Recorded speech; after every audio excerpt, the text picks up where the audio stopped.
হরে কৃষ্ণ। আজকে আমি ভগবানের ভোগের থালি সাজিয়ে নিচ্ছি। অন্ন সাজিয়ে নেব।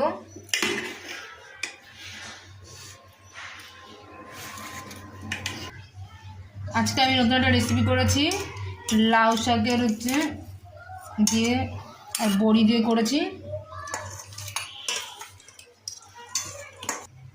আমি এখন এটা ভগবানের থালিতে দিয়ে দেবো, লাউ শাক বড়ি দিয়ে। আমি আর একটা নতুন রেসিপি করেছি, কুমড়ো আলু দিয়ে রসা, ধনে পাতা দিয়ে। অনেকে জানে আর অনেকে জানে না।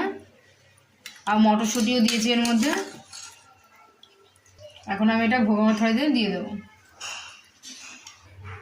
আমি কুমড়ো পাতা বাটা করেছি, কুমড়ো শাকের পাতা। এখন আমি এটা ভোগের থালিতে দিয়ে দিলাম।